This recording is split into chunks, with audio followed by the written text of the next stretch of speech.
All right, thanks so much, Joe Musso. And let's welcome in our NFL analyst, Kyle Long, to talk about all the different scenarios and playoff picture as we're entering Week 18. The AFC South is keeping it very interesting for us, Kyle, all the way up until the last minute with Texans and the Colts. It is win and you're in. If the Jags lose, the winner of that matchup can then clinch the division. And DeMeco Ryans earlier this week, he says, hey, this is a different Texans team than the one that lost to the Colts in Week 2. So who do you think gets into the playoffs? Is it Indy or is it Houston? I think it's the first opportunity for C.J. Stroud to show on a national stage, on a primetime stage, what he's all about. And look, they're down some guys. Obviously, the stories have been the injuries on the offensive side of the ball there with the receivers, and Tunsil's been dinged up a little bit, but it's going to be the C.J. Stroud show if they are to get it done. I fully expect him to go out and have an awesome day and utilize some guys. Maybe we'll get to know some more names that we haven't been able to know this year. They're in prime time. It's a first. I trust DeMeco's defense and this group to be up for this contest. And if they do win, really quickly, Kyle, how much does that propel DeMeco Ryans into possibly the Coach of the Year conversation, in your opinion, if they get into the playoffs and make a little run? Hey, look, there's a number of these guys that are in the same boat together where they've punched up the entire season, and their group, regardless of what's happened, has continued to battle on. And C.J. Stroud is a direct reflection of his coach coming back after the injury. I really like DeMeco, and yeah, Coach of the Year could be in his future. Yeah, and if Houston wins, they would be just the 5th ever rookie QB first-year head coach to make the playoffs. Just incredible, and you said it, going well above their win total for this season. Let's talk about the Steelers because they are still alive. A couple things have to fall their way, but it starts with a win against the Ravens, a Baltimore team that is resting a lot of their starters, including Lamar, because they clinched that 1 seed. Do you think this Steelers offense with Mason Rudolph, there's been a lot of buzz about them and George Pickens suddenly coming to life in the last 2 weeks. Can they get a win here against this Ravens team? Because, I mean, Tyler Huntley, he is not a bad backup quarterback, Kyle.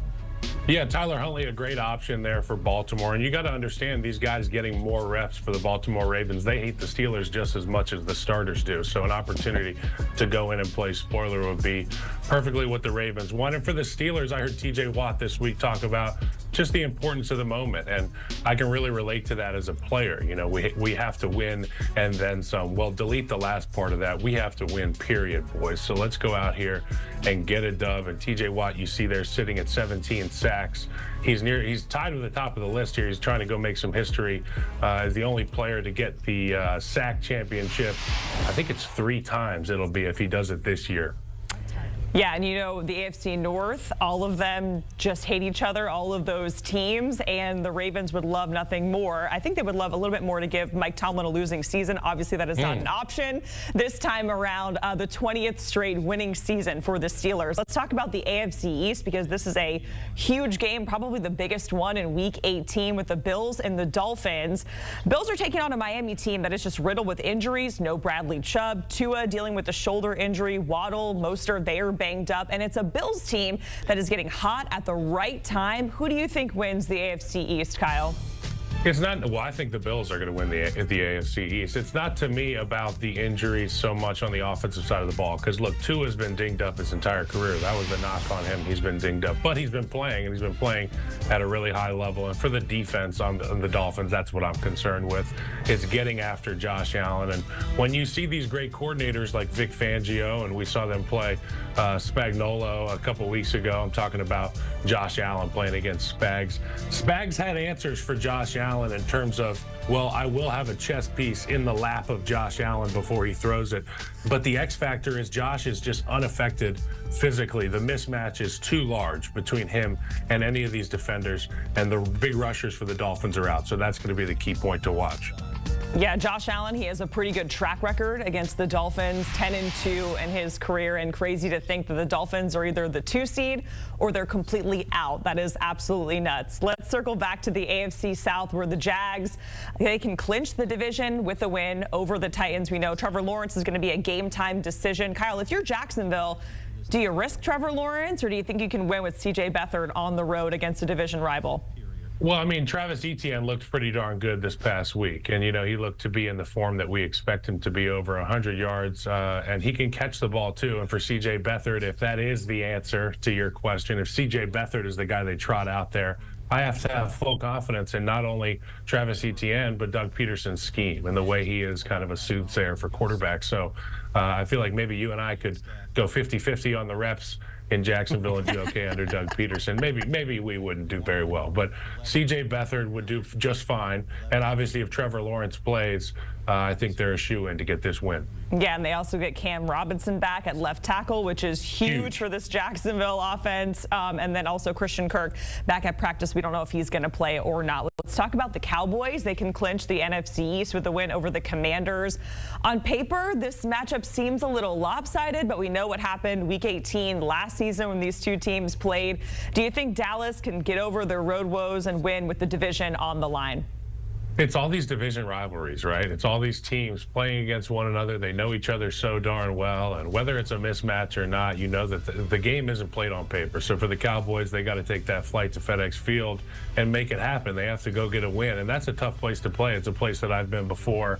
Notoriously terrible playing surface for the Commanders at home. So for the Cowboys, they got to go find a way to play that high-speed offense and get their footing. They got to have the right cleats on. It's that point of the season, too, where the field conditions can be nasty.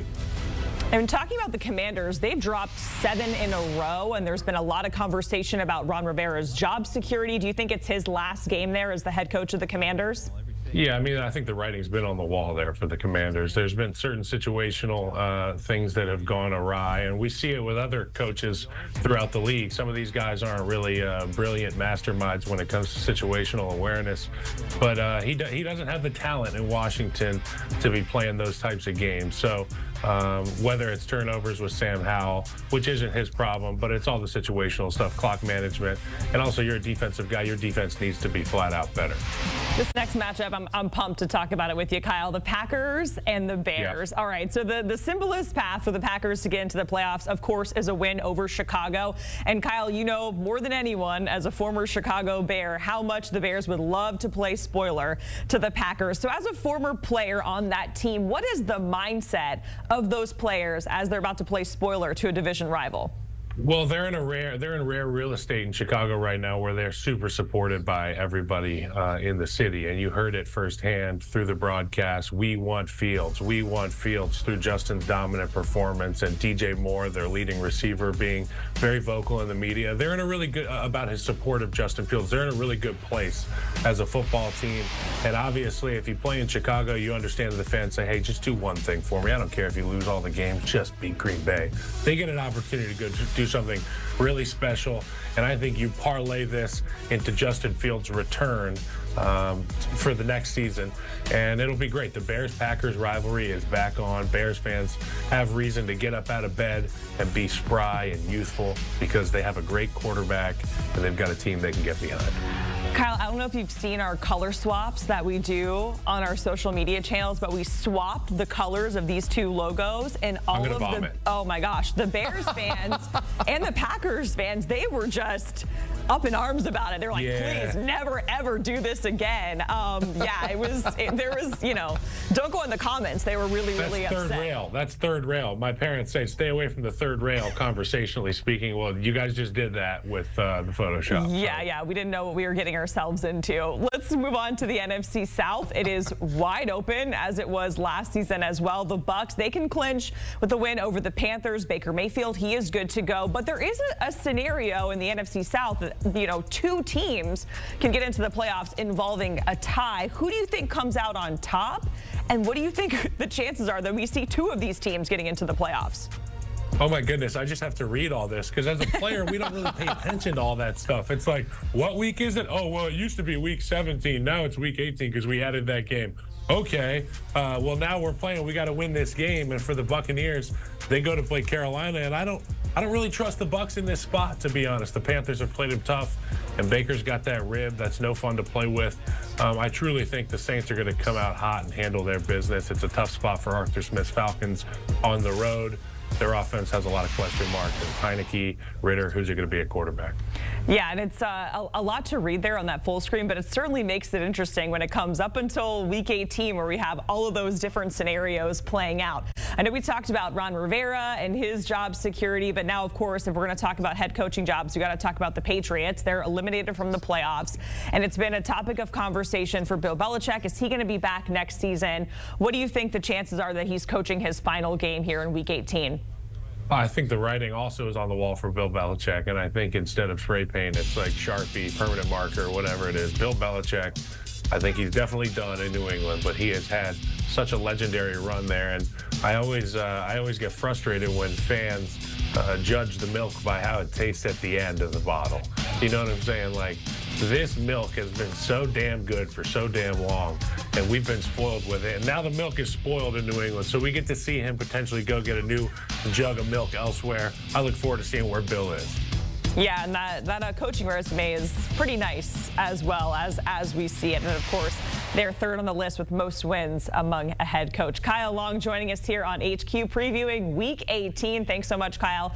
And I can try and promise that we won't swap the Packers and the Bears logos ever again. But I don't make the rules. I just do what the social team tells me. NFL on CBS has got you covered for Sunday for Week 18. The Jags and the Titans, where the Jags, if they win, they clinch the AFC South. And at 4:25 Eastern, of course, we have the Bears and the Packers, with the Bears trying to play spoiler there to Green Bay. You can watch all these matchups on CBS or, of course, stream the action on Paramount+.